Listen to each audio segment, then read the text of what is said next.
Coming up on this episode of Nintendo Cartridge Society.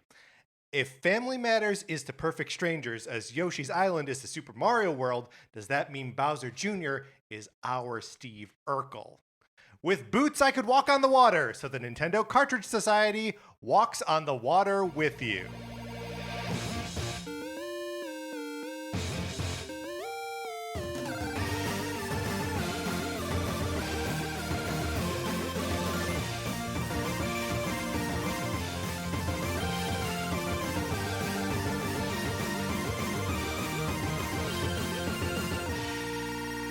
Welcome to Nintendo Cartridge Society. My name is Patrick Ellers, and I am joined, as I am always joined, by my co-host, Mark Mitchell. Mark, how's it going? Oh, it's going so great because we have a very special guest with us here tonight. Yes, we are joined by our friend and game developer, Jacques Mouledoux. Jacques, how's it going? I'm doing great. I'm so stoked to be here, you guys. Yeah, thank you so much for being here. And what do you make of the, if I had boots, What do I make a year? No, what do you make of, if I... Well, okay, let's start there. What do you make a year? We'll go around the table. Yeah, great. Before taxes, after taxes, which of it is like, W-2 stuff and what is like freelance? No, if with boots I could walk on water from Zelda 2. Some NPC in the game that thinks they could walk on water with the boots? I nodded along pleasantly, but I didn't know what you were talking about. Yeah, so the opening quote of the episode is always something from Zelda 2 now. So we're just going through the script of Zelda 2. Oh, I love it. And this is a perplexing one because you do get boots that allow you to walk on water. So I think that It's very specific water. So I would guess then that this NPC has used those boots before. Oh. For water walking purposes. For sure. And so has experience and is sharing that experience with Link. Is it possible that it's just any boot in the Zelda universe allows you to walk on water? That it's not like a pair of magic boots? They just say, I will read it again. With boots, I could walk on water.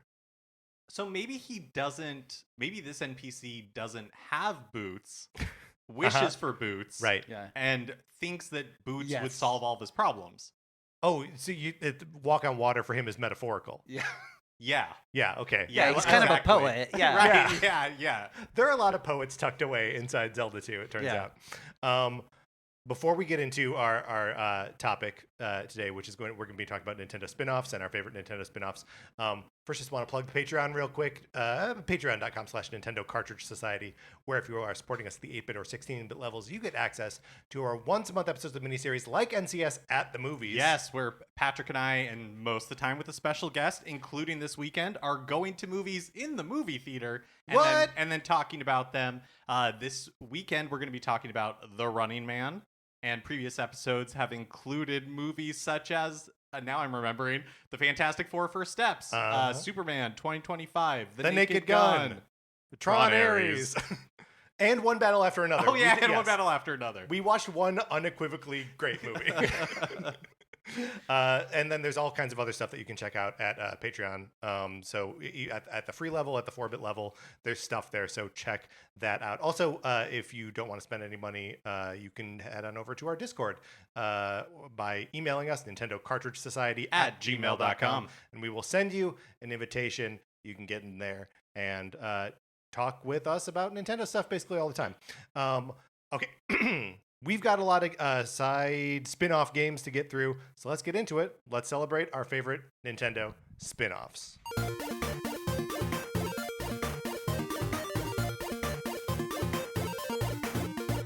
Now, the timing for this, Jacques, is the following. We are between the release of two big Nintendo spin-off games, new games on Switch 2.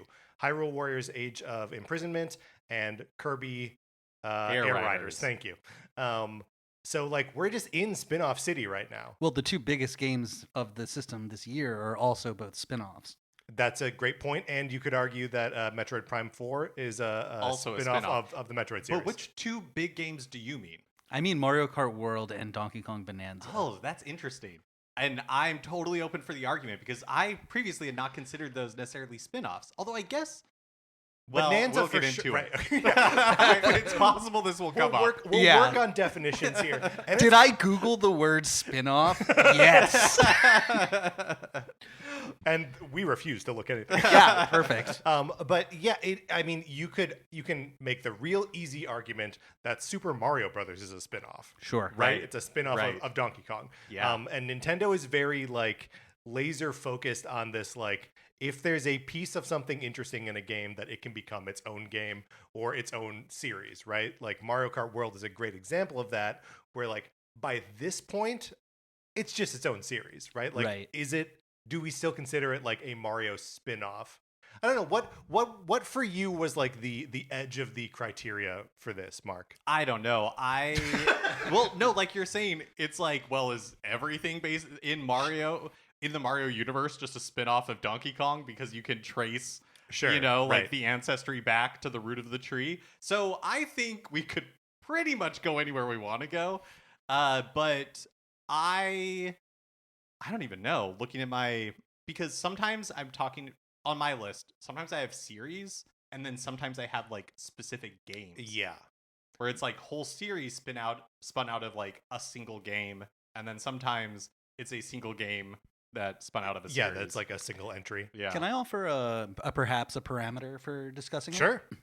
I would say that Super Mario Brothers doesn't seem as much like a spin-off because he wasn't famous from Donkey Kong. I don't think they were That's selling interesting. copies of that game based on Jumpman in Donkey Kong. Right. Maybe I'm wrong and I wasn't there, but I feel like Mario Kart was sold on the basis of like, you love Mario, here's another game for you Here he to is play. in a go-kart. That's really interesting. And I feel like possibly if we look to the sports games, that is a data point in like using that definition's favor, because they did have golf and tennis and all of those Yeah, games. that's true. But then very specifically, they have Mario Tennis and Mario Golf, like Right. So I think those potentially could be considered spin-offs. Yeah, no, I mean, I No comment.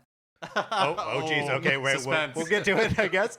No, and I think they're also because talking about bringing up Donkey Kong Bonanza is another interesting data point, because like it is a game being sold off of like the cachet of Donkey Kong, right? Like the IP is being used to push this thing, but like I don't know. Bonanza's such an interesting like piece of game where it's like, is it just a new thing? Right. Or that is it uses a familiar character, and Right. does that count? Because I think Mario Kart Worlds is interesting because I would not consider it a spin-off unless maybe the game that follows Mario Kart, I guess I'd consider it a spin-off if Mario Kart World 2 existed and they were like, and here's Mario Kart 11 so you're seeing or 10, whatever it would be. Well, I just want to make sure we're Interesting. So I was suggesting that it's a spin-off because it's Super Mario Kart, which is a spin-off of the spin-off Mario, series. yes. I understand what you're saying. Mario Kart is Yes. as a entity, as a spin-off. right. I understand. You must have thought I was understand. insane, and I'm so sorry. No, I didn't think you were There insane. are spin-offs of Mario Kart. Yes. And we may talk about one of them today. I don't know. Yeah. But yes. Yeah, no, Mario Kart World is a spin-off because it is spun off part from of the Mario Kart Right. series. Yes. I understand. Itself I understand. being a spin-off. Yeah. Okay, good. So I don't feel like we got anywhere near to a definition, and I don't care. I mostly have spin-offs of games that are developed and or published by Nintendo, but I did not stick to that super strictly. Like, I have at least one example that is not. Yeah. I think that's great. Thank you for granting me that. I did I did a few that play by the rules, and then I have a couple I'll bring up that are, like the bad boys of the I podcast. love- yes. yes, Yeah. Jacques, I love it. Okay, well let's start with Mark. Sure. Okay. I'm gonna ease us into this hot tub. All right. Yeah. So this one's nice and easy, I think. Talking about And you do have to do that with hot tubs. Like a cold pool, you can jump in, but like a hot tub, you gotta ease. you gotta yourself ease in. in. Yeah, nice and ease. Pokemon Pinball for Game Boy Color. Yeah, great. Spin-off of the Pokemon franchise. This is a game that I played a ton of growing up. I didn't actually own a Game Boy Color myself, but my younger siblings did. There you go. And so I had like the brick Game Boy. Pokemon, as regular listeners of the show know, I don't play a lot of Pokemon. Pokemon is not a series that I know that well, but I played a ton of Pokemon Pinball. So the way the game worked is that there were two tables, one that was themed for like Pokemon Red and one that was themed for Pokemon Blue. And the pinball, the ball itself is a Pokeball, and as you get more points, it upgrades, and you can save your progress because the goal is to collect all 151 Pokemon to complete your Pokedex. So funny that it was 151 back then, and you were like, that's amazing, and now there's like 1,000. It was the first of like the Game Boy Color games to have a rumble feature, so it was built into the cartridge itself, and you would insert a AAA battery into it. And it's just a really great game. It's a ton of fun. Quick question: do we have any other Pokemon spin-offs on our list? Jacques? Not for me. Okay, none for me either. Because I just wanted to mention that Pokemon is rich with spin-offs, and part of that is just the mainline Pokemon games are these behemoths of sales, and then any spin-off, regardless of how crappy it is, does pretty well. And then some of them are also very good. Well, also, Pokemon has embraced mobile in a way that Nintendo never did. So, it feels like every year they're announcing or releasing at least one or two new Pokemon spin-offs. Right. A lot of times, for mobile. Well, and every, Pokemon Presents on Pokemon Day, which is February 27th. There we go. Beaumontkin. Yeah, Beaumontkin. And what's the... Shinya Takahashi. There you go. Those presentations are always and now we're celebrating the 4.5-year anniversary of Pokemon's Champions DX or whatever. That they just keep those things alive forever. I also think it's interesting that I think we are only ever a couple months away from an old Pokemon spinoff being revived, right? New Pokemon Snap came out of seemingly nowhere, right? To do a game type that they hadn't done in 20 years.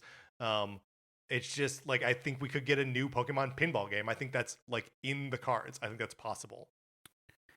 I was going to say what's interesting about that, I never played Pokemon Pinball, but we did have, and I won't harp on this because this is not the Sega Genesis Society, we had Sonic Spinball growing up. Oh, yeah.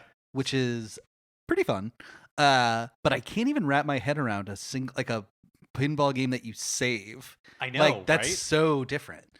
I love that. Yeah, that you can progress through it. And were there boss battles or anything like that? I don't, not to my memory.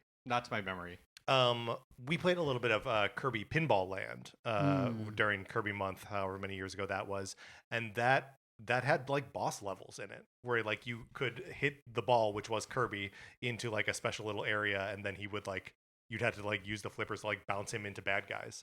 Do you think that we're the last generation of people who care about pinball? Oh, sorry. who care about pinball? Ooh. Because arcades were even beginning to fade when we were younger, and pinball was for the longest time it was a new console launched, it has to have pinball. But then pinball started going away, and now I don't think that people are kids, you mean? Yeah, kids I don't think are familiar with pinball. Yeah. When's the last time a series had a pinball spinoff? Whereas they used to be, we were just naming a couple. They used to be all over the place. For sure. I mean, the thing is that now video pinball is its own niche market. So any table that gets made in real life is also recreated within the different digital pinball systems, right?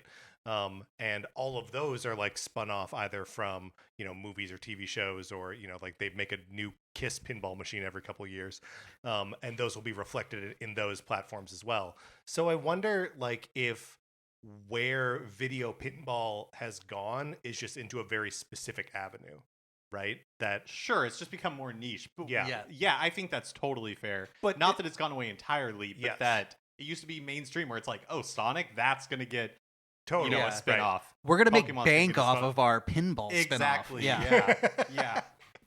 Yeah. Well, I guess there's just there's no with Nintendo no longer having a designated handheld, there's no more market for, because most of the Nintendo published pinball games I can think of, Mario Pinball Land, Metroid Prime Pinball. Those are all handheld games, Yeah. right? Like they're just smaller scale types of games. And I'm sorry if I'm naming too many other spin-offs that aren't. I like the idea that all of Mark. Mark's spin-offs are pinball games. Yeah, I would love And that. I've That's nuked right. them all already. Yeah. Yeah. And I'm scrambling now. Oh, God. Pokemon Pinball, a great pick. Jacques, you want to go next? I'll go next. I'm going to do a super basic one, Yes. like a really obvious one. I'm going to say Dr. Mario. This was on my list too. Okay. Yes. This is on my list as well. Yeah, it's so good. It's classic. Uh-huh. I have so many memories associated with this game. Famously, the only game my older sister ever got into. Like, literally just never played games again otherwise. That's awesome. I still love it. I listen to the chill theme regularly.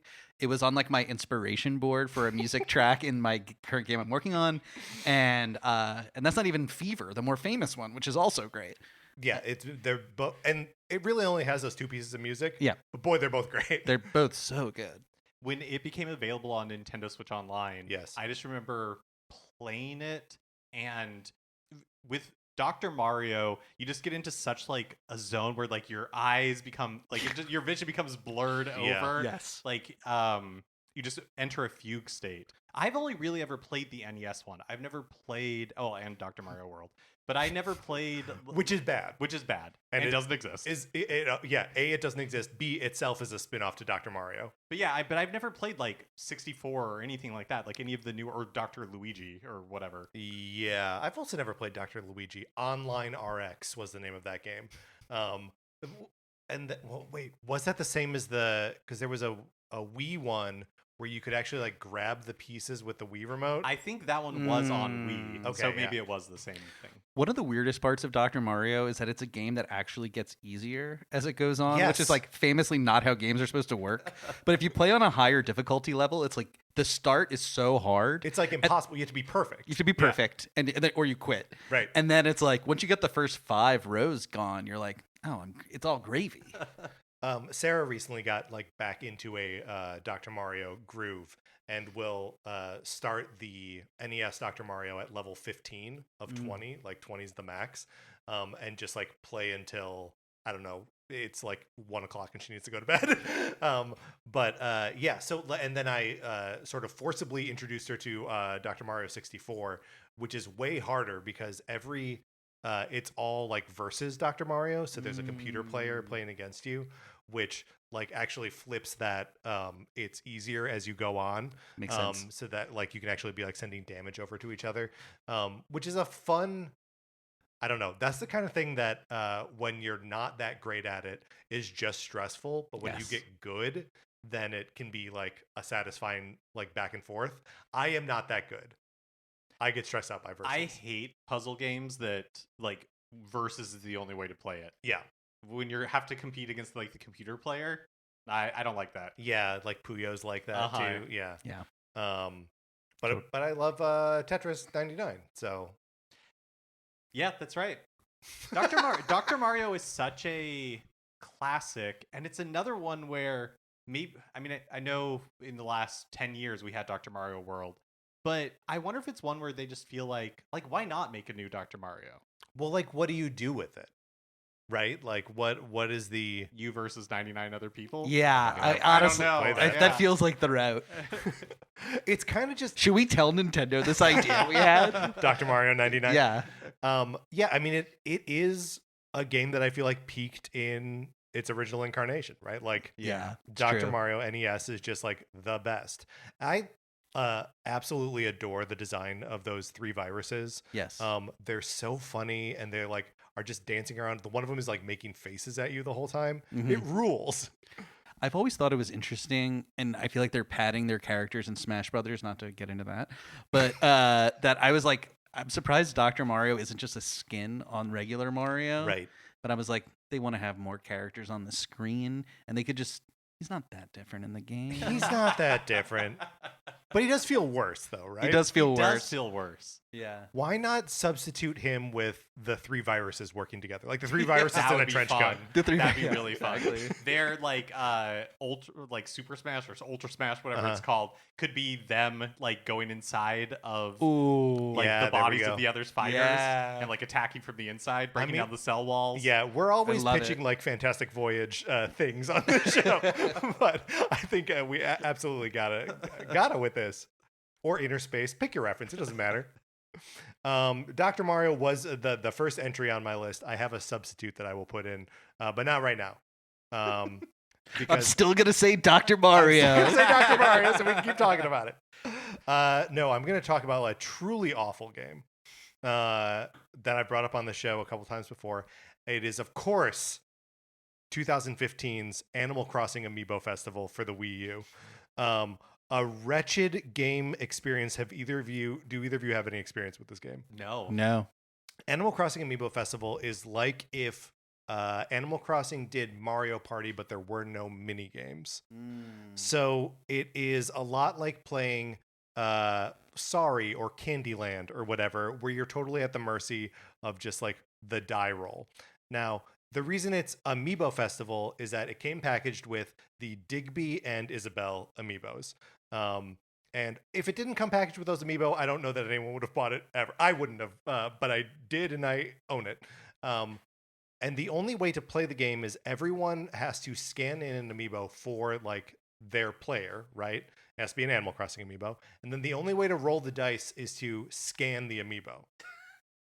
So it's like the ultimate, like, we don't know how to make these things like functional in gameplay, but we will just make you do it to do every single turn. You make some decisions because there are like some like forks in the road, and sometimes you can buy turnips. But literally, you will land on a space, and in like Mario Party, it'll be like you get coins or you lose coins, or like some weird thing happens, or whatever it lines you up to be in a team for a mini game at the end of the round. Sure. No mini games at the end of the round. When you land on a space, it's like, oh, you meet up with like the fortune teller cat, and like she charges you 50 bells, and like that's it. Like it is a no input from the player style game. I keep waiting for the turn here because isn't this supposed to be our favorite? Yeah, Nintendo I think it's a fascinating relic. I set it up as a wretched gaming experience. Where was the turn gonna be? I kept waiting for the but. Yeah. But it's also bad. Yeah. I love the pitch of Mario Party without the mini games. As know. if the rest of the game is so fun. Yes, exactly. When all anyone wants is just the mini games. Just the from, mini games. from Mario Party. Yeah. No, So did you scan in any amiibo? Or No, was it just Animal Crossing amiibo. And so how? Not that you necessarily have to know the stuff top of your head, but how many Animal Crossing amiibo existed at that point? Like how much variety was available to you? Were the cards available? So I think the cards were available, but I don't think you could use the cards on it. Because the cards were generally just for like scanning in individual villagers to New Leaf, right? Okay. So they had released like a set of just straight up figures of them, maybe like a dozen or so, in addition to the 2 that it came with. So I just really want to. And how many of those do I own? Is that? I just really want to pin this down. Yeah. This is on your list of favorite Nintendo spin-offs for Yes. how horrible you think it is. Well, and not just that I think it's horrible, but that it is such a like specific snapshot in like the lifespan of Amiibo and the lifespan of the Wii U. The Wii U, for sure. And the sort of like, because there aren't really Animal Crossing spin-offs. Like you could maybe argue the like Happy Home Designer, Happy Home Paradise, like sub games that are almost kind of like DLC. But this is like the one time they tried to do something like actually different with Animal Crossing, and there's just like no juice behind it at all. Which is so interesting.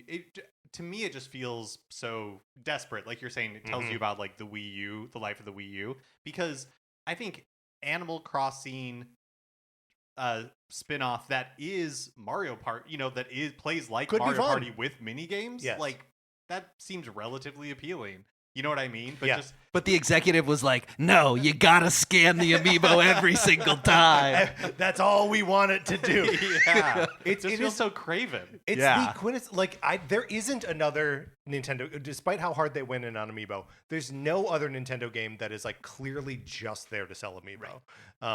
But Amiibo Festival, 100%. The only reason it exists is so they can sell you these 2 Amiibo that came with it, and 10 other like kind of bad, boring. But I've got like a Mr. Rossetti Amiibo, so like that's pretty good. Yeah. Did you play it a bunch to justify the purchase? What's a bunch? I guess I can check on the Nintendo Store app how much I played it. I did. I made previous guest of the show, Ryan Mogi, play it with us at one point, and I've never seen her more angry playing a video game because she just had zero control over what was happening.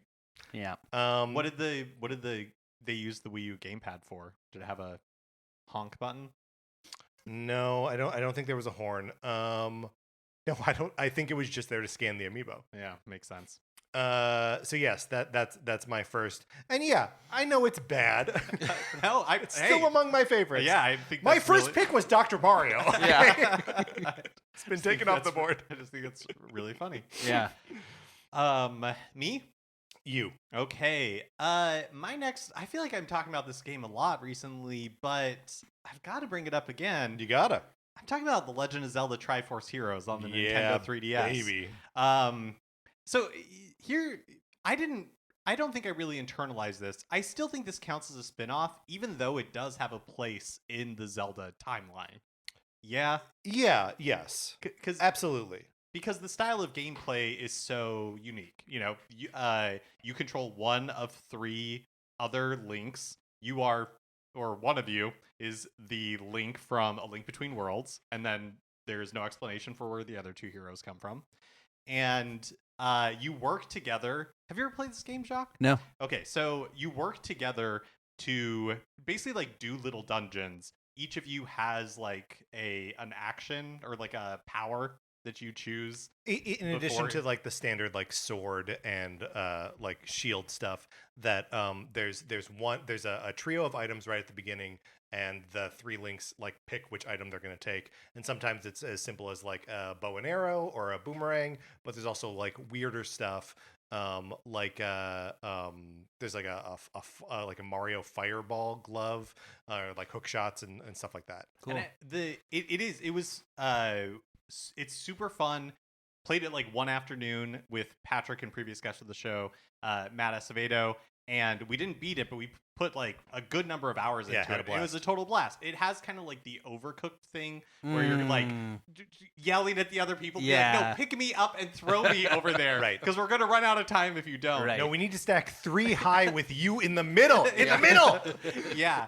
And it has a bad reputation. And I think part of it is because you could play single player, but the way you did that was you had to rotate between the 3 characters. And you could never really do it fast enough. And you can also play, you could anyways, you can't anymore, but you could play online with strangers, but there was only like emojis to communicate with.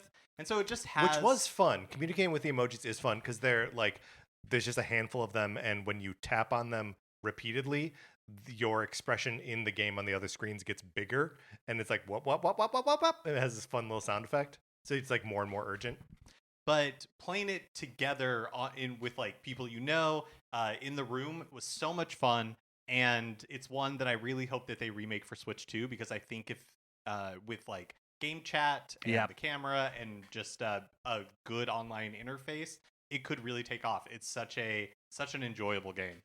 It's also just like people play more games online, A, now, and B, on Switch than they did back then on 3DS. Yeah, totally. So like your friends would actually be on there.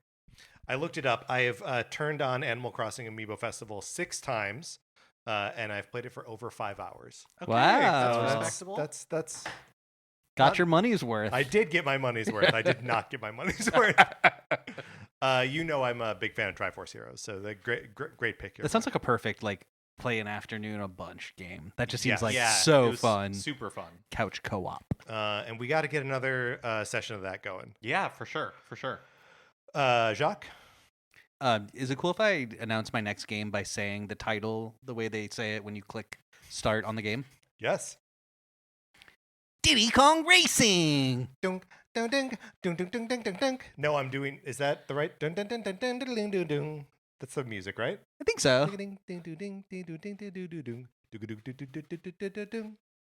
Great game. I think so. It's a great game. Did you guys play this one, or did you have this one? No, I never owned it and have never really played it. Oh, it's so good. I mean, you know what it is. So it's like carts, like kind of hovercrafty boat things, and then planes. But the reason this game is so great is the single player mode. It has a proper campaign, and I think that's what people were kind of like hoping for with Mario Kart World, and obviously it has fun stuff. But I loved the single player. There were boss races and things like that. I loved it. Well, and just like the island itself to drive around, like between the different like hubs. It was kind of a character itself, like how New York City is. Yeah. Oh, that's a really interesting way to put that. I hadn't really considered that. You could play as the time trial clock, TT. Mm-hmm. And Really is that fun. Rooster once you unlocked him? There's the rooster. Drumstick, I think is his name. Okay, yeah. It's also like it's such a cool, weird game in that it introduces Banjo before Banjo-Kazooie and Conker before Conker's Bad Fur Day. Yes. And even before Conker is like turned into a like swearing, hard drinking, like pornography addict. He's like a sweet little like cartoon squirrel. Yeah, such a weird game that was just like mashing up the most rare thing you could imagine with like, you know, the Diddy Kong, Donkey Kong Country aesthetic.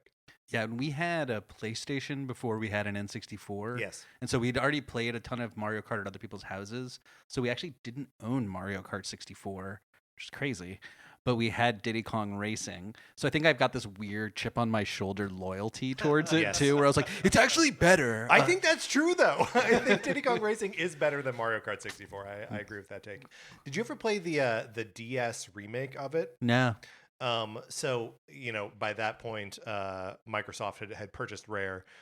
So the Rare characters weren't in it. So wow. Banjo and Conker weren't there.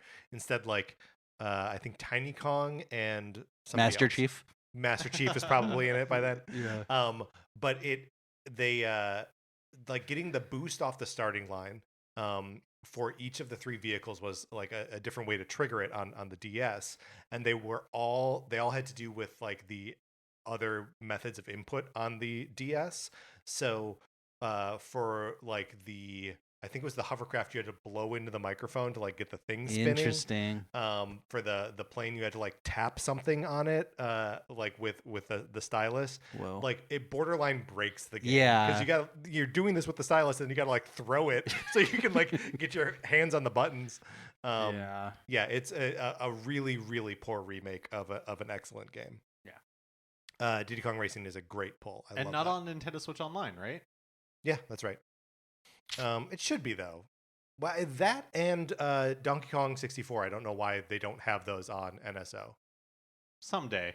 And it can't be the Rare thing because Banjo's up there and a bunch of other ones. But GoldenEye's even on there. GoldenEye's even on there, and you think that would be like an impossible rights issue, Right?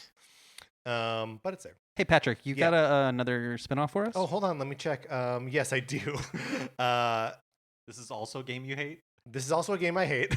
No, this is actually a game that I do hate now, but a game that I loved when I played it initially on the DS in 2006. This is Metroid Prime Hunters, the spin-off to the spin-off of that is Metroid Prime. It's a first-person like arena shooter with like online competitive capabilities on the DS. Which was like a brand new feature for Nintendo in any capacity at that point, and is a game that like almost works. Like the controls for it basically do work. It's antiquated by today's standards, of course, but you know it's one of those where you're like holding the stylus in one hand and like shooting with like buttons on the other hand, and you know is the origin of that Silex character who is evidently back in the new one. And is a Metroid game that you're playing in first person on the go. I remember playing this game. I was at my friend Emma's house in Castine, Maine, and going over to the public library to steal their Wi-Fi so I could play this. Just like a truly bizarre, like, lazy summer day experience. Wait, how did you aim? Like, so you'd move with the left analog stick. So, well, there is no analog stick on the DS. I'm sorry, but yes, you are moving and strafing with the D-pad, and then you are like aiming your perspective with the stylus. Oh, always on the screen? Always on the screen. So wow. I never owned the full game, but I had an original DS. So you had First Hunt. Right, which was the demo that was packed in initially with like early shipments of the Nintendo DS, and it came with a little like thumb, like application, like something you would put on your thumb, so that acted as a stylus, so you could be holding it. So instead of having to use a stylus, you could just be using your thumb on the touch screen, and then using the D-pad. Right. It is one of those things that's like borderline broken. It's a little bit like the Kid Icarus Uprising, right? Totally. Right. But just like a cool, like mostly works game that like Nintendo's never revisited, right? They brought the rest of the Prime games back in Prime Trilogy, but not this one.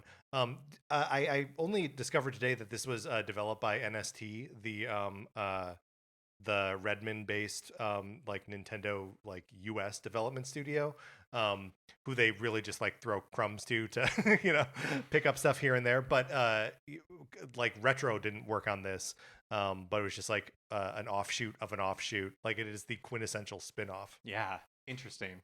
I always thought it's kind of interesting that Nintendo's first foray into online gaming was on a handheld. Yeah. Yes. That like they introduced Nintendo Wi-Fi connection on the Nintendo DS. Yeah. And it turned out to be a great choice because, Mario Kart DS was a ton of fun and they sold a gajillion DSs, but right. And like Animal Crossing took advantage of that too. Yeah. Like totally. But it's I assume no one has Metroid Prime Federation Forces on their list. I've never played it either. Yeah, not on but my like list. my affinity for this game makes me like always want to check that out, much maligned as it is. Well, I think it might be a Triforce Hero situation. It might be. This is what I'm saying. It's maligned because people didn't want it. They wanted a new Metroid Prime game, and it could. My guess is it's actually pretty good. See, this is the danger with spin-offs, right? Is that sometimes a spin-off is like, oh, I'm going to follow this character, this concept to this new game. But other times it's like, that's not what I want of these characters. Right. So like I will see the thing and hate it because it's not what I expect it to be, even if it could be good. Yep. Mark? Yeah, well, you've already mentioned it, but I want to talk a little bit about Metroid Prime. Yeah. Because this is my heart really belongs to the first one, to the first Metroid Prime. Yes. Not that the other ones are necessarily bad games, but I do think that they got, like, each one got a little bit worse. A little further away from what made the first one so good. And a little bit further from God. Yes. Yeah. Yep. Thank you for that. Like, the fact that Metroid Prime works at all is a complete miracle. Taking a 2D side-scrolling game that's all about like exploration and movement, and then trying to translate that into 3D space but still capture what makes the original so good. It seems like a really challenging, impossible task, and the fact that Metroid Prime turned out as well as it did, but the end of the game is a lot of backtracking, but that first like 5 or so hours where you're exploring for the first time, and, like understanding how Samus moves and all that stuff is peak gaming. Like, it's pretty incredible what they were able to achieve. They accomplished the exact feeling of Super Metroid effectively in 3D and better. Like, in terms of vibe, at least. I feel like it's so transportive, and you're like, oh, this is like, it feels like heightening from Super Metroid, even though Super Metroid's like perfect. But it's like, I just feel like I don't know how they captured the same feeling, because Mario 64 does not feel like Super Mario World. It feels like a whole different thing. Yeah. But I think Metroid Prime honestly like feels like Metroid somehow, and it's like I think it's such an accomplishment. Yeah, and it's one of those games that like succeeds. And I think this is probably true of all games that succeed, but like it succeeds like solely on the efficiency of its design, right? Like Yeah. it is just executing what needs to be done at such a high level. Like it's just all design. Well, and I think that's part of the reason why I don't connect with the sequels as much. Yeah. Is because they have a typical sequel problem, like where do we go from here? And they just started adding more stuff Yeah. and more characters. Yeah. And I feel like you just kind of lost that sense of isolation. Yes. And, you know, that makes Metroid Prime, that first one, so interesting to me. Yeah, it's so like it's lonely and like mysterious, and like things don't make sense, but you want to know more. It's like it's great sci-fi. Yeah. Totally, yes. Yeah. And it's got that like melancholy of like a sci-fi space that's like abandoned or like, you know, disused or something like that. And I think it benefits from like the restrictions of the GameCube and not being a first-person shooter. I feel like the more that it's leaned into the like shooter aspects as a series, the less that I'm interested in it, because Yeah. I don't think it's very good at those elements. Oh, that's if I want to interesting. play a first-person shooter, I would just play a much better one. And so I think like the fact that, you know, like the scanning with the visor and all that kind of stuff, like the restrictions that were in place on it, I think are kind of what made it special. Yeah, well, and like the restrictions on like the size of it too, that it's all like pretty, like it's an open-ish world, but it's largely corridor based, right? Like you find yourself in like rooms, and you know it has that sort of like architectural quality to it. Yep. Of like compression and release.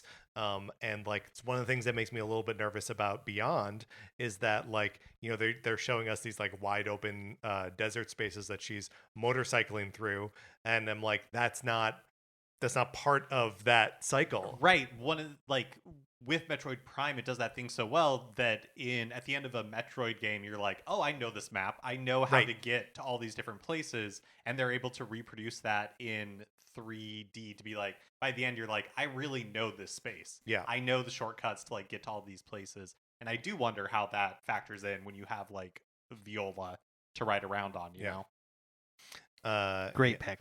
Yeah, very good pick. Jacques? Yes, my next one is one that we actually kind of mentioned adjacently, which is Mario Tennis for N64, which I would say is one of the most fun games ever made. I recently had a few friends over and we played it for 2 hours straight. Yes. I feel like that's actually the theme I'm finding here is it's like when you play in person with your friends, it's super fun. It's fun to hang out with your friends. Yeah, but it's like it's so good, and I think this is honestly just to kind of go off what you were just saying with Metroid Prime sequels. It's all you want in a tennis game. It's simple controls, Yes. and the farther we get from that, the farther we get from God. Mm-hmm. Important. It's just you don't want that. I don't actually want super special spin move blank like jumping in the air. Yes. Special moves. It's like no, I want to time this one button press really well. And I just think they nailed it. And playing doubles with 3 friends is like, when my friends left, I lured them over with my Switch 2. And when they left, and I was just like, I want to do this again, but I could tell from their tone that they weren't like that excited about doing it. I legitimately got sad. And I was like, oh, I don't know if I'm gonna have this experience. You know, with the power of the Switch 2, we could all play it together online. It's true. Game chat and everything. You're right. You're right. This is a great pick. Mario Tennis is a great pick. I generally think that as the series goes on, they do remain fun. I agree. I do wish they would be more simple. Yep. And I think by 64, which is the second game in the series, right? The Virtual Boy one comes out first. Yes. Mario's Tennis. That one is possessive. The rest of them aren't. Yeah. That is such a wild call. Isn't it crazy? Yeah. They'll just change the name of the series after the second one, or after the first one. But yeah, like I'm excited for Fever to come out next year. Like, oh, for sure. I sold my physical copy of Aces when I heard the announcement. I was literally like, all right, cool. And I liked Aces. I had liked Aces I had a good too. time with it. I think it's one that also benefits from just playing online. Like the single player quest I enjoyed. I played it. It wasn't great, but I liked it. Yeah. But like playing online with people who are almost all way better than me. Yes. But then I would win one in every like 12 matches and it would Yeah, you feel feel like a so hero. good. Yeah. The special moves and like how you charge those up in Aces got to feeling like a fighting game Yeah. for me, which is both the derogatory and complimentary at the same Yeah. time. In that, like, just like with fighting games, when you go up against someone who really knows how to use the meter, you're toast. Totally. But yeah, no, that's I love that game. I'm yes, very excited for a Fever. Whenever I think of, because I didn't own Mario Tennis 64, whenever I think of playing that game, I think, do you remember when you would go to like a hotel or something, and in addition to being able to rent movies, right, that it was like airplane movies where they weren't in theaters anymore, but it wasn't available on home video. Totally. But you could watch Jumanji in 1998. You could watch these movies that were in that like purgatory, and then sometimes they would also have, you could rent like games, And there's a controller just plugged into the TV, Yeah, seemingly, and, and you it's don't. like- but it's like a weird black one, and it's like connected with like that curly like phone cable. Exactly. And it could, because it had to be able to play like Nintendo 64 games and, you know, like some arcade games that they had in Right, there or yeah, sure. something. That's how I played Incredible. Mario Tennis Nice. for the first time. One of those things. I would also say, if no one is going to mention the other sports game on N64, Mario Golf, also very good. And Yeah, I don't have any of the I good also games. think it's one that was the best one, and then it's Just gone went down. downhill since. Yeah, like I bought the one on Switch, and similar to Strikers, which I also bought on Switch, I played it for an hour and then was like, oh no, I'm never playing this again. Yeah, that's usually my experience with the sports games. I, with the exception of tennis, and I was able to resist it this generation. I didn't buy Super Rush. I think it's Super Rush. I've never played a Mario Golf game. Hey, there you go. So, except maybe on the Game Boy Advance. Was that where like the first one was? I don't know. This is a Game Boy Yeah. Color. I think I one. played like a handheld one at some point. Just to go back, I love the idea of being like, you were like, I never owned a Game Boy Color, I think you said, but my sister did.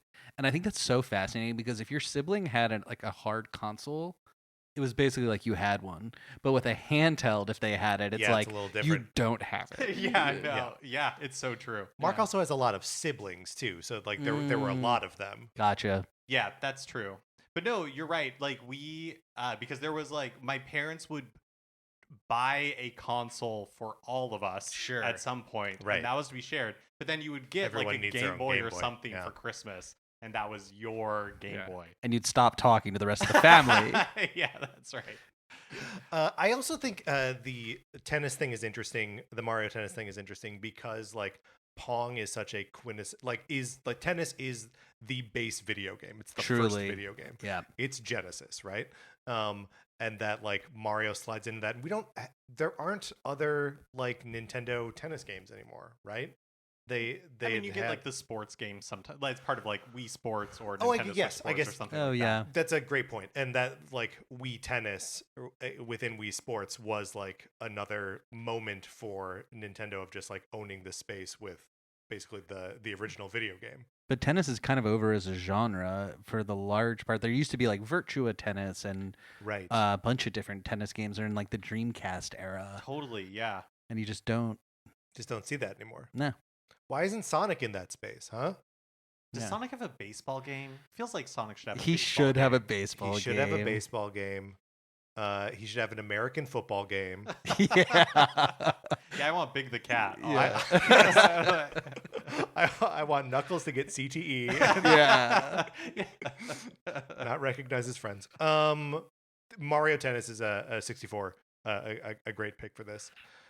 My next pick is we mentioned Kirby earlier, and the phenomenon of when Kirby is the ball, which is one of my favorite things in the world. Yes. It's so fun. Kirby's Block Ball on Game Boy from 1996 in the US, 1995 in Japan. It's a brick breaker style game where Kirby is the ball, and you can you actually get copy abilities in this, so you can like make Kirby kind of like flare out as like a fireball or as lightning or all this other cool stuff. This game rules. The soundtrack is immaculate. It is like classic Game Boy chiptunes magic. Kirby's Block Ball is the best. I love it. We own this game, and I haven't thought about it in 30 years. It's so good. I'm not even like when you said that, I was like, that's crazy. Yeah, you just did the Ratatouille thing. Yeah, yeah, that's the best moment ever in a movie. Wow, this is really bringing me back. This game was so fun. I loved it. I'm sorry, guys. I'm getting emotional a little bit. I completely forgot about this game entirely. It's really, really fun. We like I said, played it for our Kirby month a couple of years ago, just with a bunch of other Kirby spin-off games. And like I think I find that like Kirby spin-off games by and large are like pretty fun. And Kirby's like the king of this. There are so many that have like become series basically. But Block Ball was just like a special fun experience. Wow. I feel like a lot of times those spin-offs, like when I talk about like Pokemon Pinball, and you brought up like the Kirby Pinball game as well. A lot of times it's like, oh yeah, you take an already classic game form, totally, like pinball yes. or break, Yeah. or like A brick breaker, a brick breaker. breakout. Yeah, and then overlay just some like details of a franchise to make it like special. That's a really good combination. Totally. Which is, I mean, like reflective in kind of a lot of the spin-offs that like Prime is just do Metroid but make it a first-person shooter, kind of. And Dr. Mario is like put Mario. I guess they're not Mario specifics in Tetris, but like it's a similar mapping exercise. Yeah, I'm really curious. Not to switch gears, but I'm curious about that ball times pit game. It's supposed to be really fun. Yeah, I'm very interested. Like, when was the last brick breaking game that came that like caused a splash? I guess. Yeah, it's supposed to be really great. I have it on my wish list for when it has a price drop. Yeah, exactly. What's it going for now? I have no idea. I think it's 30. Okay, that is enough to make me put it on a wish list. Yeah, instead of buying it's like right I really now. want 15. I really want 15. Yeah. It could be one of those like 1729. Yeah, and if I'm feeling a little spendy, I'll do it. Let's click on it. Speaking of feeling a little spendy, this is totally unrelated, but I went to a concert this weekend. I saw the Beths at the Wiltern. Oh, fun! It was great. They put on a great show. But I bought drinks before. And I was picking up my and Ryan and Sarah's drinks, and it immediately prompted me with like the 20%, 22%, 25%, and I was like, no way, I'm gonna do this like manually, right? Because there's 3 drinks, it was still like $40, right? At least, I'm sure. Yeah, I think it was $45, and I was like, I'll tip $2 per drink because they were beers, right? So like all she did was open the beer can, and so I like punch it in, and I walk away. And then the next day, I'm like looking at my bank statement. Oh, no. I did not tip $6. I tipped $60. No, that's incredible. Yeah, but I wish I had. Not a fun surprise. No, but like she was probably like, whoa. Yeah, but also, was it nice to like wake up and be like more generous than you thought you were? Like, No. Okay. I mean, I get that angle, but no. Did not feel better. Yeah, no, I wouldn't either. Mark? Yes. I have. So this one is a series, and it is WarioWare. Take your pick. Yeah. A double spin-off, I guess. It's like a spin-off of Wario Land in a way, which is in and of itself a spin-off of Super Mario Land. Or you could just Which is in and of itself a spin-off of Super Mario Brothers, which is in and of itself a spin-off of Donkey Kong. But arguably a spin-off of Popeye. Yeah, or would Super Mario Brothers be a spin-off of Mario Brothers? Sure. And that is a yes. Right. But Turtles all the way down. For me, I feel like WarioWare is maybe the platonic ideal of a Wario game. Sure. Yes. And not that the Wario Land games are bad. We played Wario Land 4 as part of the 3rd season of NCS Arcade, I think, and had a good time with it. But I think and we will all be playing Virtual Boy Wario Land next year. Yes, that's right. And we will all be loving that. But yeah, I don't know. There's something about like the zaniness and the additional characters and that fit Wario so well that it's a series that even when there's a minor entry in it, like I think both Switch entries were pretty good. Yeah, you know, like, but they are both minor entries for sure. Yeah, I agree. But it's a series where the stakes are so low, and I just know I'm always gonna have a good time, and they always price them appropriately. They're never asking like $60 That's for these true. things. You know what I mean? You're right. Boy, that's true. Yeah. Do you have a favorite in the series? For me, it is the DS one that I'm blanking on the name right now, but it's between, because that was the first one I ever played, was on the Nintendo DS. It was an early Is DS. that touched? Yeah, probably. Yeah. It's an early DS title. You know, they want you to unroll the toilet paper and all that stuff. But then WarioWare Gold, of course, was great because that was really the first time that I got to play some of the mini games from the Game Boy Advance era where they want you to tilt and all that kind of stuff. But also, I have such a soft spot for smooth moves. The Wii one. The Wii one, yeah. I mean, I totally, all of those games that you're naming are great. I think for me, it's Gold, just because it is like a greatest hits. And for a while, for a couple years, that was like my playing game. Anytime I had to like, go back to Wisconsin or like visit my parents in Florida or whatever, that thing could hypnotize me for like a 6-hour flight. And just, I would be entertained the whole time. The first time I played WarioWare was the first time I ever felt old playing a game where I was like, it's like when you like watch a cartoon or something now that's edited so fast and you're like, it was the first time I'd played a video game that was like a major game, and I played it and I was like, oh my God, this is like a speed I'm not used to. Do this. I don't understand. And then I quickly got on board, but I remember having that feeling. It's so fun though. And that when you try a new WarioWare for the first time, there is that like period of adjustment, A, to the speed of the game, and B, to just like what the game's signals are trying to tell you. Yes. Because, it'll say something on the screen like pick, and then you got to like figure out what the hell that means. That's great. A great series. Jacques? My next one is, I'd say it counts as a spinoff, but I'm running out of my ones that I felt confident in. So I'm going to say Donkey Kong 94. Yeah, okay. I don't know if legally it counts as a spinoff, but what do y'all think? So, okay, the argument for it being a spinoff is that Donkey Kong had rested as a series for... I think it's more that Donkey Kong was like these 3 levels that were about like speed and collecting points and stuff and like getting and then it repeats like that, and this one had like 100 proper levels. Right. It just seemed like such an expansion. Even as I'm saying this, it feels more like a sequel, but it's just so much more. Well, it's so like I can see the argument for being a spinoff because it's almost the first of the Mario versus Donkey Kong games.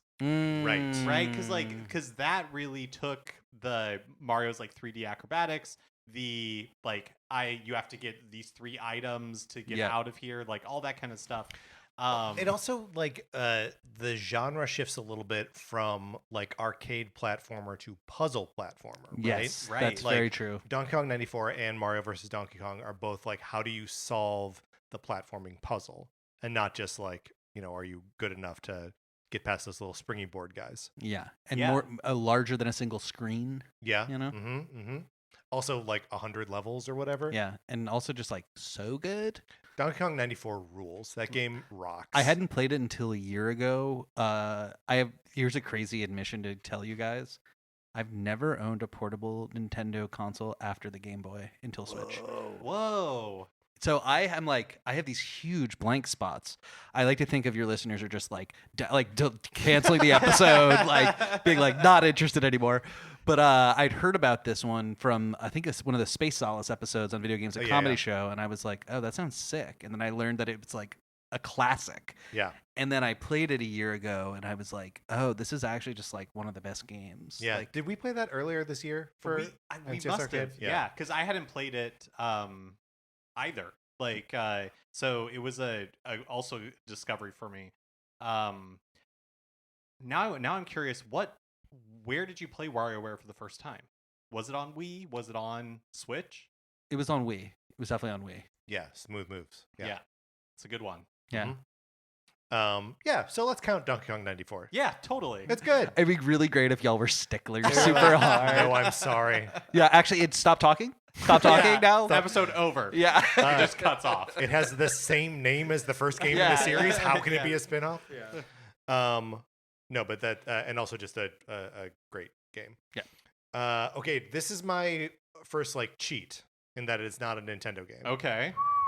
Thank you. I appreciate the whistle. Final Fantasy Crystal Chronicles My Life as a King. Are you familiar with this game on the Wii? Yeah, WiiWare. WiiWare, yes. Uh-huh. One What of a the, title. Yes. It's a mouthful. It's a Square Enix game, so what do you want? Yeah. But this, yes, an early WiiWare game, and like an early big WiiWare game. This is normally a space where you would see like, World of Goo or, like that sort of like smaller experience, the strong bad game for awesome people or whatever it's called. Yeah.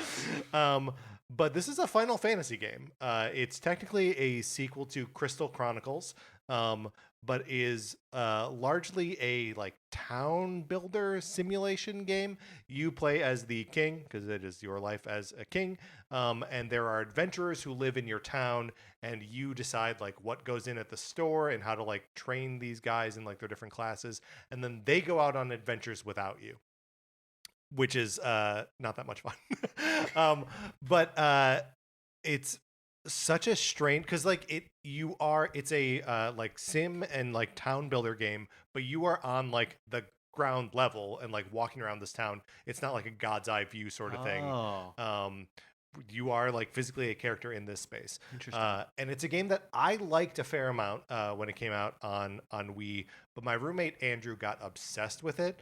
And he's got a like obsessive gaming personality where when he starts a game, he has to do everything in it. And this is during a brief period in Chicago where he was not employed. And so he would just stay home all day and play it. And I would come home and he would just be like under a blanket in a cold Chicago winter, having played this game for 9 hours straight. And I think he, by the end of it, just absolutely hated his experience.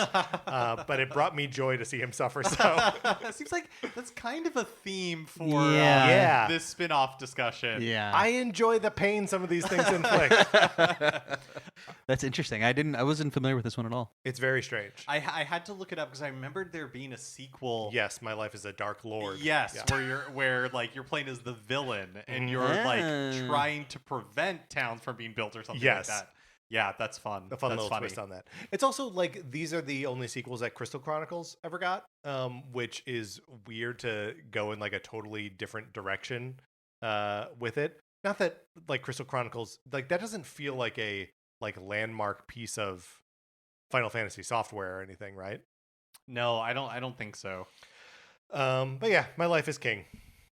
That's the end of my list because Dr. Mario was. I can go another round, but I have you one got more. one. The excuses are crazy, Patrick. What do you mean? Well, also, like I can come up with a couple other games that I hate. No, yeah.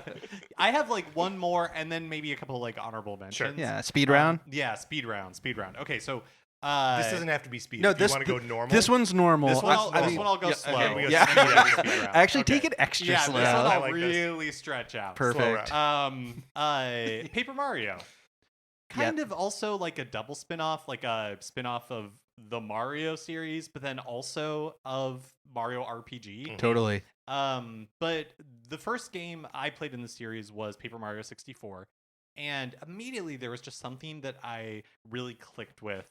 I loved like the companions, the story, the humor, like all of that just So hit charming. perfectly. Yeah, Yeah. so charming. And I really liked Thousand Year Door when I had an opportunity to play that on the GameCube. I definitely didn't get it when it first came out, but like really liked Thousand Year Door. And then I did not like Super Paper Mario. I never beat it. I bounced off that pretty quickly. I'd be interested to revisit that one. And then I didn't play the 3DS one. I didn't play the Wii U one. It wasn't until Origami King released Sticker in Star and Color Splash, Yeah, respectively. Okay. and I know you had Color Splash. Yeah, and that's a fine game to play for 4 hours. But I thought Yeah. Origami King was really fun. I really liked Origami King. And it's a series that any time that there's a new entry, I always look forward to it. It's just a fun flavor of Mario that I really enjoy. Yeah. That rocks. This is like on this similar, but when I remember playing Super Mario RPG as a kid, and there was a bit where everyone knew who Mario was and referred to him as the famous jumping Mario. It's incredible. Yes. And I was like, I thought that was the funniest thing I'd ever heard in my life. And I was like obsessed with it. I was like, they know who he is in the game? I was like, but he's famous in real life. And I was like, I just had never encountered that kind of humor Yeah, or something. sure. And I just like was obsessed with it. Is it in the remake? Because I actually haven't played. Yeah, it is. Okay, great. And like, there's the one Toad that like recognizes you and is like, "Whoa, you're that guy who jumps," and you have to actually jump to like advance the conversation. It's such a fun little like meta moment in there. Amazing. Paper Mario is great. It is not a game that the 64 one is not one that I played until it was on the Wii Virtual Console. That's the first time I played it. And I was playing it at like a weird depressed time in my life when I was living in Hawaii, but like past the point where I wanted to be there. Sure. And like I just got such comfort from playing a like very cute, very gentle Mario RPG, and it's the Paper Mario approach to writing humorous Mario RPG dialogue is like spot on in a way that the Mario and Luigi games aren't. I find those games to be a little bit too like self-satisfied with their funniness, or just a little too like set up punchline, whatever. There's something about Paper Mario that feels more genuine in the way it's written, and I really appreciate that. I agree. Jacques, are we on to speed round, or are you going to take this one slow? Oh my god, we gotta go so fast. Yeah, so I'm gonna leave Nintendo for a sec and mention. I was gonna say this when you mentioned yours, but Final Fantasy Tactics is one of my all-time favorite games. I actually haven't played the new release, but I've played the original several times. I love it so much. I love it more than any of the other Final Fantasy games. The story is incredible. I can't believe they're like telling a dark genocide story and like handling it well. There's something about seeing a sprite. There's like a moment where a sprite like stabs a character in the back. Yes. And you see him like creep behind and then do it. And like with like this like cartoonish-y graphics, it's so funny and affecting. Yeah. I love it. I've only dabbled a little bit with Tactics, and I gotta get the Ivalice Chronicles. It's like $60. That's my so issue right now. crazy. Yeah. It's another one that I have on my wish list. Yeah. 30, you know. Yeah, maybe like, maybe like 30. Maybe as high as 32, and then I'll tip $60. I do have a $40 credit at the GameStop There right you now. go. This is what I should spend it on. Yeah. The presentation of Final Fantasy Tactics is so cool and so unlike what Square Enix was doing at that time with their Final Fantasies, because like it's not pre-rendered backgrounds, it's like real polygons, but it's like blocky and simple and sort of like got that cutaway aesthetic. Yeah. Like it feels like a diorama. Yeah, it feels like a board game a little bit. Yeah, totally. Yeah. Which like kind of goes hand in hand with that, like you see a sprite stabbing another sprite. Yeah.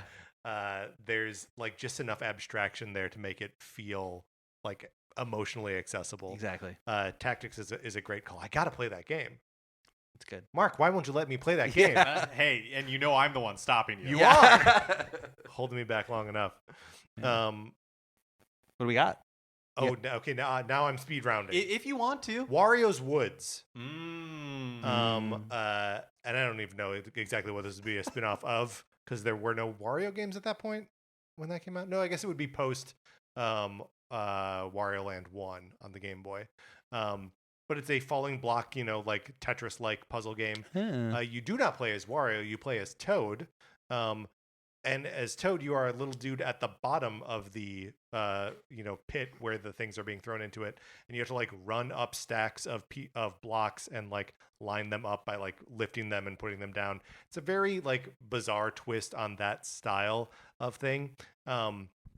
But it just got me, with the mention of Dr. Mario at the beginning, that there are so many of these that Nintendo does. Like, there's the Yoshi game and Yoshi's Cookie, that like Nintendo two separate Yoshi-centered Isn't that weird? puzzle games. Yeah, Unreal. And then like Sega got in on it too, where they were like, Puyo Puyo, no, that's Dr. Robotnik's Mean Bean Machine. I have probably unwarranted nostalgia for this sort of game. Yes. Because they don't exist anymore. They don't they don't make these sorts of things anymore, because the expectation for a game that you're going to spend is going to be so much bigger. 60 or $70 on is so much bigger. Yeah. And so but yeah, I do feel like maybe because I grew up as a kid when these things were prevalent, I feel like something is lost by not having all of these just kind of like spin-off games. I think you just need to look to like the indie space for it, though, right? Look to the indie Look space. to the indie space. Well, because Meat Boy had Dr. Fetus's Mean Meat Machine, which came out maybe like a year or two ago, which is a Puyo Puyo like, but with Meat Boy specifics. And a just atrocious title of Dr. Fetus's Mean Meat Machine. Yeah. just awful. Anything else you want to speed run through? You're good? I'm good. Do you have anything you want to speed run? I'm just gonna honorable I'm mentions. tipping my hat to Donkey Konga. Oh yeah, good call. There was a set of bongo accessories that you used as a controller for this game, and it was like a rhythm game, and you were clapping, and it had a bunch of like, it was like you do to the Twinkle Twinkle Little Star, and good songs as well, but more bad than good. Yeah, I mean, it's the classic like, they're the ones that are in there are covers. They have like a pretty cool version of like the Legend of Zelda theme song and the Mario theme, and like the Pokemon like animated series opening was in there too. Those were all fun to play. But then it's like all the small things, or a cover of all the small things. Right? Yeah, it kind of had like, the the Wii music problem, where it's just like, part of the fun of Guitar Hero is you were playing to like really great songs. Yeah. And Donkey Konga never really had that. Not like a crappy cover of Wake Me Up Before You Go Go. Yeah. And I guess the other one is Donkey Kong related. And you could argue, this is kind of like the Bonanza thing. Is Donkey Kong Country a spin-off? Or is it a new thing based on the character? But I guess that is a question for all of these things we've talked about, basically. Right. Like Dr. Mario, or Mario Kart, or Mario Tennis. So yeah, I think Donkey Kong Country fits our definition of a spin-off, and our liberal definition. It's a series I love. Yeah, totally. I'll shout out just a couple randos. The internet kept trying to tell me that Mega Man X is a spin-off of Mega Man, and I was like, that's too far. Yeah, it is too similar. That's too linear. It's too much like the other Mega Man games. Yes. So I won't even mention it. But I will shout out Mega Man Zero, though, those games. Yeah, of course. I will shout out Hearthstone, which is a game what a great call. I put a ton of time into, which is just obviously completely different than Warcraft, or World of Warcraft. But World of Warcraft you could count as a spin-off of Warcraft. Of Warcraft, yeah, totally. Yeah, Hearthstone, such a good pull. Hearthstone was my now husband and I's first fight. We were still in like, who was spending too much money on it? Yeah. we were lying on the bed playing it, and I made like a bad call, and he went, ugh. So and when you're playing it, you're both playing a hand. We're both kind of just like looking at it together. I'm controlling it, but kind of we're talking about it. And I made an objectively bad call, and he goes, ugh. And I was like, cool, I don't want to play with you anymore. I love that. Great game. Great game. Phenomenal game. Yeah, I don't have any more, so I'm out. Any other spin-offs we want to shout out? Oh, I guess I do. You had mentioned Kirby and Kirby being the ball. But a Dream Course. Yeah. I love Kirby's Dream Course. Really cool, like kind of golf game, kind of pool game. Yeah. Yeah, really, really neat. I'm surprised they never did another one of those. Yeah.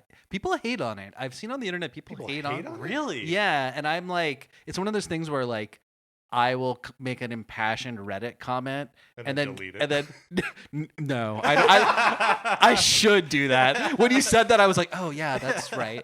I've really taken to doing that but- lately. I write a long comment that's angry Yeah. and articulate, and then I delete it. Yes, for sure. I just remember responding, being like, how much I loved it, and got all these down votes. Wow. I didn't realize that it was a controversial game. Like I didn't realize that either. Yeah, liked Yeah. it. No, guess not.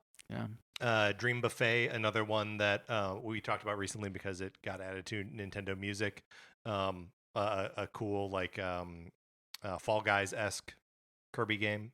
Yeah, Kirby's right. lousy with spin-offs. He Yeah. just loves it. And Persona 5 is a spin-off. The Persona series is a Sure. spin-off series. But who cares? And also has spin-offs, right? Also, It yeah. has, like the Moose doesn't Mhm. have like Muso It games does have a now. Muso yeah, game, it has yeah. a tactics A dancing games. game? Isn't A there dancing, a yeah. rhythm game for Persona 4? I think Yeah. so. Yeah. Did one of them have a fighting game, Probably. like Persona 4 Arena or something? Is that a product that exists, or did I make it up? Yeah. I bet that there's a Persona fighting game. Get on a plane right now. Okay, Pitch that and pitch that game. just to whoever's on the plane. Yeah, to whoever's there. I don't know why they don't do more, just in general, fighting game spin-offs of RPGs. Right? Remember when they did that one of Castlevania on the Wii? Oh, crazy. And I think it was a Wii exclusive. Keep talking, please. Yeah, so, because it was during the Wii era. Anytime there was an exclusive third-party game to the Yeah. Wii, it was a huge deal. Totally. I mean, hey, Resident Evil Umbrella Chronicles, Sure. Interesting. Right. Light Gun spinoff, Sure. Dead Space Extraction, another Light Gun spinoff on the Wii. Totally. Yes. There was one more big one, right? Uh, What's the other big light gun? Or am I thinking of Zelda Link's Crossbow Training, oh, sure. which for a time was the 5th best-selling Zelda game in the North US, America. yes. Yeah, that's right. Castlevania Judgment was the I fighting don't know this game. Yeah, on the Wii. Can you show me? Yes. What would be helpful to show you? I don't know. Just like one screenshot of the game. Yeah. Let's if my computer slowly makes this happen. There was also Is any of this helpful? Is any of this helpful? Oh, it looks very like Soul Calibur-y. Yeah. Huh. No, not helpful at all. Yeah. It does not ring a bell. There was a Battletoads Double Dragon fighting game. Or maybe it was just Double Dragon. But also Double Dragon crossover with Battletoads. That's sort of a spin-off. That's interesting. Wait, can I say a little thing about a light gun game? yes. I went to this game developers thing where people were testing their games, play testing their games, and this guy had a light gun game, and I was like, "Oh, cool!" And I went and I played it, and I offhand mentioned that I actually had Time Crisis on PlayStation, yes. and he was like, "I don't really like Time Crisis," and it was just like, What? I was like, "Cool, I have nothing else to say to you." Right, I was right. like, "Cool, I'll connect via this one thing." I have nothing else to say then. Don't really like Time Crisis. Shut down. It was so interesting. I was like, but you're making the light gun game. Yeah. Yeah, I just if you are, what are the touch points? If you are a light gun game developer, the touch points, I think there are 3 Let's hear it. universal touch points. Okay. Time Crisis, the Dead, House of the Dead, Mm-hmm. and Duck Hunt, right? Oh, interesting. What are there others that are you would think would have to be foundational, like Pong, like tennis? Right. I think that's a pretty good group. Was Terminator the arcade game kind of like gunny? Yeah, A little bit. That's a pretty good one. How is he developing a light gun game now? In Is it 2025. for It's for Steam, and there's apparently are some indie Steam shooter games you can set up, and it was just so, not to just harp on this, but it was so wild to me because I was like, his game was even like Time Crisis. You know what I mean? And I'm just like, Yes. I felt like a crazy person. Well, especially because you would think that his goal would be to connect with anybody who Anyone on Earth. Showed any interest at all, any interest yes. in his game. Yes. So yeah. What are you gonna do? How does a light gun game work now? Is it there's Yeah, an that's issue what I with it was- with Oh, the yeah. wondering. It didn't have a bar or anything. It was similar. I don't know. Hey, that's totally fair. There wasn't. an I excellent don't know. answer, yes. I don't know either. I don't remember. Got it. Nope, it stays. I did recently. Are you familiar with Lucky and Wild, the arcade game that's like one person drives and shoots and the other person just shoots? No. I But recently, I get it. recently beat it after seeing it in arcades for decades. Oh, cool. Just another Lycon experience. Okay, that's all the spin-offs, right? We've spun off our spin-off conversation into a I am Lycon interested conversation. in what Splatoon Raiders turns out to be, and I hope we find out sooner rather than later. Interesting. Because that's a world I'd love to spend more time in, and I am just curious what they're going to do with that. I wonder if that'll be a spin-off or if it'll just basically be a sequel. Just I don't like even. another Did we Splatoon even game. mention Smash Brothers? You know what I mean? Like that's a. Yeah, does Smash Brothers count as a spin-off? I would argue no. I think Here we go. I think Smash Brothers is like a wholly. It is using characters from different series, but I think that it's a wholly like a whole new creation. Well, here's the thing, and remember we determined this several years ago with a friend of the show, Greg Smith, that Smash Brothers is a Kirby game. Remember? Right. That's right. I do remember that. So Canonically. I do remember that. Kirby, again, king of the spin-off. King of the spin-off. Damn. All right, Mark, let's close this out. Jacques Mouledoux, thank you so much for joining us for this. Thank This is you so much fun. This was awesome. I loved it. Thanks for having me. What would you like to plug? I truly like nothing. I'm like You're working on a game, though. I'm on a game, but it's not even on Steam. So it's like, hey, if you're listening to this in 3 months, check Steam and add to your wish list the game Send in the Clown. There you go. Just you plant the seed now. Yeah. Everyone loves it. They're obsessed. No, I'm really excited about it. But yeah, stay tuned. I'm very excited to play that. Previous guest on the show, Connor McCabe, is also working on it. Yeah, and Nick Park and some other fun comedy people. So yeah, we will talk about it when it comes out. Yeah, look forward to that for sure. Thanks so much for joining us. It's been a blast. That's going to do it for this episode of Nintendo Cartridge Society. Thank you to our 16-bit patrons, Connor McCabe, Patrice Millette, Kyle Seaborn, Drew Mackey, the aforementioned Connor McCabe. You can join our Discord. All you got to do is email us. We'll send you an invitation. You hang out with us. Anthony DeLuca made our logo. Our theme music is provided by 8-Bit Betty. You can get more of his music by going to 8bitbetty.com or by listening right now. For my co-host, Mark Mitchell, this is Patrick Eller saying thank you for listening.